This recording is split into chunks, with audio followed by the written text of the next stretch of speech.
Hello नमस्कार, कशा आहात सर्वजण? सर्वांना सर्वप्रथम श्री स्वामी समर्थ आणि ओम नमः शिवाय. तर हे बघा, इथं आमचं शेत आहे आणि आमच्या शेतामध्ये आम्ही आलेलो आहोत खूप दिवसाच्या नंतर. सोयाबीन आहे शेतामध्ये, तर सोयाबीनमध्ये भरपूर गवत वगैरे झालेलं आहे आणि चला म्हटलं एक फेरा तरी मारून येऊया. तर तुम्हाला पुढं दाखवते मी थोडंसं गवत वगैरे कसं झालेलं आहे. तर पण त्या अगोदर आम्ही मावशीच्या इथं गेलो होतो आणि मावशीच्या इथून आल्याच्या नंतर आजीकडे भेटायला आलो होतो. हे बघा, इथे आई आहे बसलेली, इथे मी आहे आणि माझी बहीण आहे आणि इथे माझी आजीसुद्धा आहे. तर आम्ही नाश्त्यासाठी पोहे बनवत आहोत. त्यासाठी एकजण पोहे भिजवत आहे, एकजण साहित्य काढून देत आहे आणि मी पोहे हलवत आहे. तर इथं आजी जी आहे ना, ती तेल काढून देत आहे पोह्यासाठी. शेंगदाणे वगैरे जे आहे ते साहित्य काढून देत आहे. मी इथे कढई जी आहे ती आपल्या शेगडीवरती ठेवलेली आहे. साहित्य जे आहे ते चिरून घेतलेलं आहे आणि आम्ही ते दोघी चौघी जणी आहेत. तुम्हाला इथं व्हिडिओमध्ये आईची, आजीची, बहिणीची म्हणजे आम्ही सर्वजणी एकत्र आहोत हे तुम्हाला दाखवत आहे. ते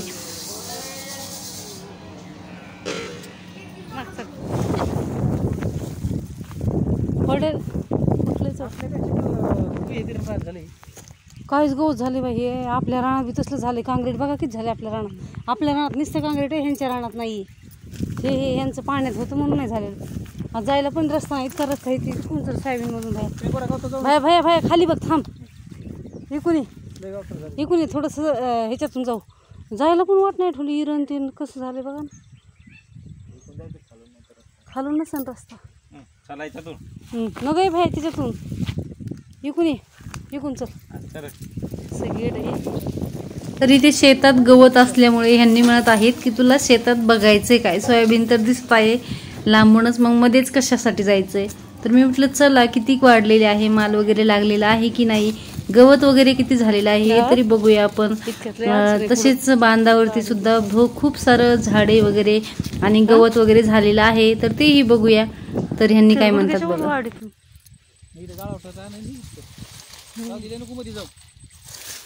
बघून बघून जर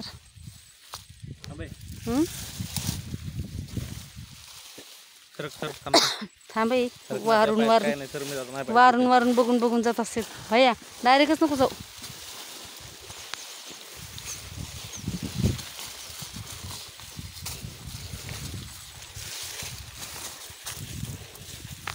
केवढा बांध झालाय बघा. हे बांधाचं रान तरी होतं का? तर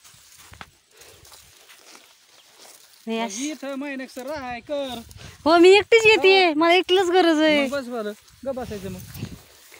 सर मलाच कर म्हणायचं आहे. अरे आपण ह्याला करू, आपण असं करू तसं करू नसतंय. काँक्रीटानं किती बी पडल पुढच्या ह्याच्यावर येतं ना. काँक्रीटच म्हणलंय.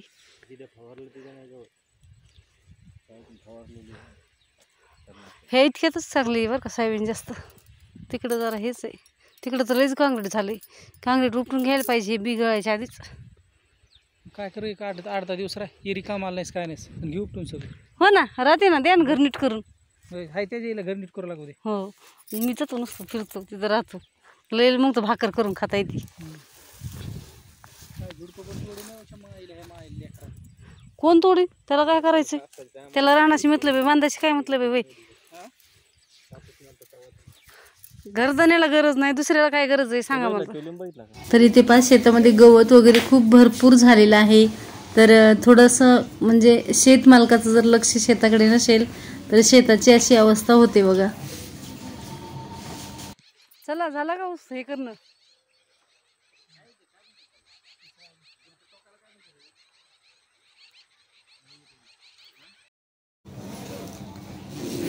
तर इथे आम्ही शेतामध्ये थोडासा म्हणजे आपल्या इकडे काय म्हणतात येडा करायला गेला. तर तुम्ही तुमच्या भाषेमध्ये एकदम थोडंसं म्हणायचं झालं तर फेरफटका मारलेला आहे. अगदीच काही असं पारखून सुद्धा जास्त वेळ बघितलेलं नाहीये. थोडंसं शेतामध्ये जाऊन आलेला होतं आणि हा जो रस्ता आहे ह्या रस्त्यासाठी खूप कटकट होती आम्हाला शेताची. तर हा रस्ता जो आहे तो आमच्या शेतात जाणार आहे. तर चला, असो, आम्ही आलेलो आहोत घरी आणि घराची सुद्धा तीच अवस्था झालेली आहे. घरामध्ये खूप जाळी वगैरे झाली होती.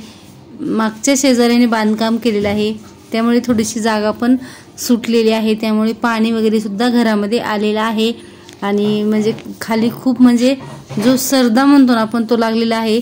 तर मी भांड्यावरती वगैरे पण भरपूर धूळ पडलेली आहे, तर ते सर्व झाडून वगैरे घेतलेलं आहे. खालचं भांड्यावरचं सर्व स्वच्छ धुवून घेतलेलं आहे आणि व्यवस्थित लावून ठेवलेलं आहे. आणि आम्ही घरी आलेलो आहोत आईच्या इकडे. तर आईच्या इकडे आल्याच्या नंतर हा बघा छोटा किती करामती करतो.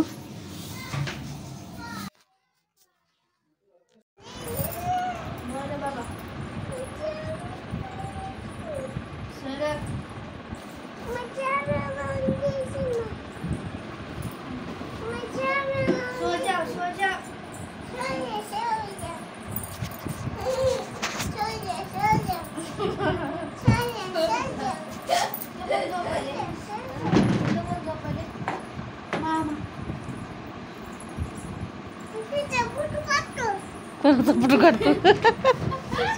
कोणाचा फोटो काढतो?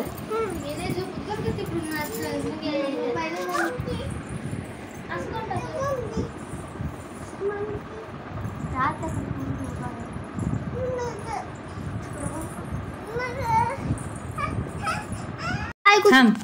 तर इथे पप्पानी काय केलेलं आहे, थोडासा विस्तव जो आहे ना तो इथे हवनासाठी घेतलेला आहे. जो आपण पितूर जेव घालतो ना त्यामध्ये थोडासा होम हवन करायला पाहिजे असे म्हणतात. तर त्यासाठी थोडासा जो आपण मातीची पंती दिवा वगैरे असतो ना तशा ह्याच्यामध्ये घेतलेला आहे. मातीची पंती आहे, हे दिवा नाहीये. तर त्यामध्ये हा विस्तव टाकलेला आहे होमासाठी. आणि इथे बघा जो आपलं ताट वाढलेलं आहे ना त्या ताटामधून प्रत्येक पदार्थाचा एक एक घास एका चतकोर चपातीवरती आपल्याला काढून घ्यायचा आहे. म्हणजे पितरांचा घास काढायचा असे म्हणतात त्याला. आणि ते आखत कशी काढतात बघा, मी काही बघितलेली नव्हती, कारण ह्याच्या अगोदर माझे आजोबा होते त्यावेळेस मी घरी नव्हते. आणि ज्यावेळेस माझे आजोबा पितर जेव घालायचे ना त्यावेळेस ते माझ्या मोठ्या चुलत्याच्या घरी घालायचे, त्यामुळे ते काही मी बघितलेलं नव्हतं. आणि ज्यावेळेस माझ्या आजोबाचा पितर घालायला चालू केलेला आहे त्यावेळेस मी काही कधी बघायला नव्हते. ते मी माझ्या सासरी होते, पण इथे ह्यावेळेस मी बघितलेलं आहे आखत कशी काढतात ते काही मला माहित नव्हतं. पण इथे पप्पांनी सांगितलेलं आहे आणि केलेलं पण आहे, ते मी तुम्हाला दाखवते. चमचन टाकलं नाही चालू.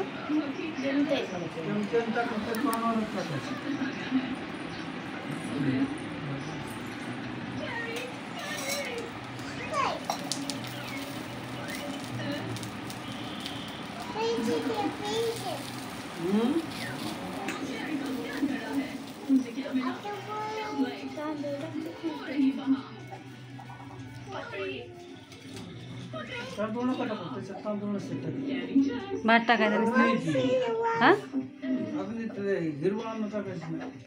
आणि भात काय टाकायचं? गुळ का?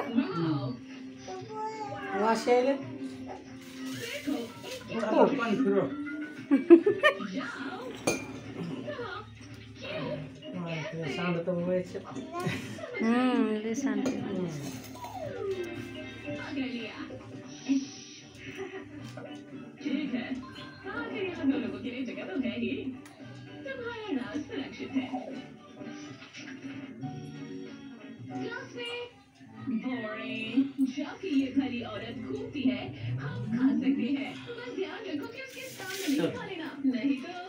तर आता इथे तुम्ही बघितलं आत्ताच मी डबल घेतलेली आहे ही स्टेप. का तर इथे तुम्ही आता जे एक पान जे आहे ना त्या पानाने काय केलेलं आहे, जे आपण यज्ञ करतो म्हणतो ना त्यामध्ये जो आपण हे घेतलेलं आहे ना विस्तव, त्यामध्ये काय टाकलेलं आहे तूप आणि हे टाकलेलं आहे बघा. तूप सुद्धा हाताने किंवा चमच्याने नाही टाकायचंय, तर ते आपल्याला पानाने टाकायचं आहे. पानावरती घ्यायचं आहे आणि पानाने टाकायचं आहे. तसेच त्या पानावरती सुद्धा थोडेसे तांदूळ आणि तूप टाकायचं आहे.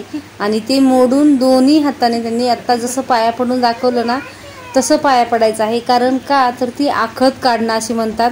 कारण पितरांना ज्यावेळेस आपल्याला जेव घालायचं असतं, जसे की आपण सवाशीन जेव घालतो त्यावेळेस सुवासनेला काय करतो, हळदी कुंकू देतो आणि आमंत्रण देतो.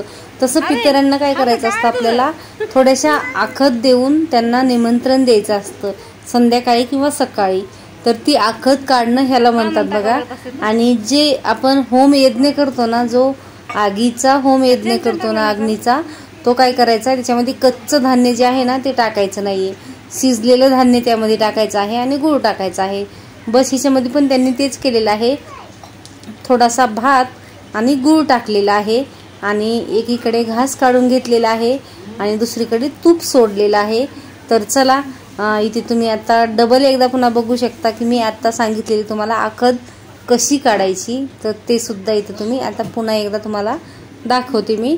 तर ही जी स्टेप आहे ना मी नंतर का घेतली, अगोदर मी बघितली, समजून घेतली आणि नंतर तुम्हाला पण सांगितलेली आहे. तर चला असो, मी पण पहिल्यांदाच बघितलेली आहे. तुमच्या इकडे कोणाकडे अशी पद्धत आहे का, ह्याला काही म्हणतात का, ते मला नक्कीच कमेंटमध्ये सांगा. तर चला, व्हिडिओ जर आवडला तर नक्की लाईक, शेअर आणि सबस्क्राईब करा. तर थोडासा व्हिडिओ आपला बाकी आहे, इथं मी व्हिडिओचा इन नाही करत आहे. तर इथं पितरांच्या जेवणामध्ये सुद्धा काय काय असतं ते मी थोडंसं शॉर्ट व्हिडिओमध्ये तुम्हाला शेअर केलेलं आहे आणि थोडंसं मी पण सांगते. आमचे पण उद्या पितर जे आहेत ते आमचे पण आहेत उद्याच्या याच्यामध्ये. तर तुम्हाला झाला तर थोडासा रेसिपीमध्ये व्हिडिओ शेअर करेल, नाही झाला तर बघते आता काय काय कसं शेअर करता येईल मला. तर कारण ह्याच्या अगोदर मी 2 वेळेस शेअर केलेलं आहे आणि हे पितरांचं आपलं जेवण आहे. यामध्ये सर्व जे आहे ना साहित्य ते तुम्हाला दाखवलेलं आहे. तर इथे बघा हा छोटा कसा गेम खेळतोय. मुलांना सुद्धा फोनची खूप आवड आहे बघा.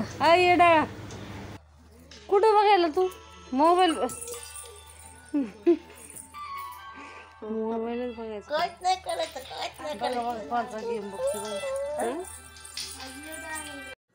खूप गुणाचा आहे हा छोटा माझा भाचा आहे आणि खूप छान बोलतो आणि मला पण आवडतं ह्याचं बोलणं. तर चला, आम्ही 1-2 दिवस इथे होतो आणि आता आलेलो आहोत. कुठे आम्ही चाललेलो आहोत, पुण्याला येत आहोत वापस. तर पुण्याला येत्या वेळेस बीडमधून आलेलो आहोत आम्ही. तर बीडमधून येते वेळेस हा जो रस्ता आहे त्या रस्त्याला खूप घनदाट झाडे आणि जंगल आहे. इथे वन्य प्राणीसुद्धा भरपूर प्रमाणामध्ये आहेत आणि अशा ह्या वन्य प्राण्यांचा जिथं सहवास असतो, रहिवास असतो, तिथे काय आहे हे आहे म्हणजे जे पण आपले CRPF मधले जे हे असतात ना, जवान वनरक्षक जे असतात त्यांच्या ड्युट्या इथं लागतात बघा. तर आम्ही आलेलो आहोत रांजण गावामध्ये. येता येता गणपतीचं दर्शन आम्ही घेतलेलं आहे आणि इथे मध्ये काही मोबाईल कुठे अलाउड नाही आहे. फक्त इथं जाता वेळेस थोडंसं तिथलं दृश्य मी पहिल्याच वेळेस बघितलेलं आहे, ते मी तुम्हाला दाखवलेलं आहे. आणि रात्रीची वेळ होती त्यामुळे जास्त काही इथं अंधार असल्यामुळे, अंधार म्हणजे लाईट आहे पण तेवढं काही शूट नाही केलेलं, मी थोडंसं घेतलेले आहे एक झलक म्हणून. तर पहिल्या वेळेस ह्या गणपतीच्या दर्शनाला आलेले आहे मी. खूप छान वाटलं इथं येऊन. परिसर वगैरे खूप रम्य आहे. गणपतीचं देवस्थान पण खूप छान आहे आणि इथे महाप्रसादसुद्धा ठेवलेला असतो. कधी असतो माहीत नाही पण आज तर होता. तर चला, तर मी ते व्हिडिओचा इन करते. व्हिडिओ आवडला असेल तर नक्कीच लाईक, शेअर आणि सबस्क्राईब करा. तर चला, पुन्हा भेटूया अशाच एका नवीन व्हिडिओमध्ये. तोपर्यंत सर्वांना बाय आणि ओम नमः शिवाय.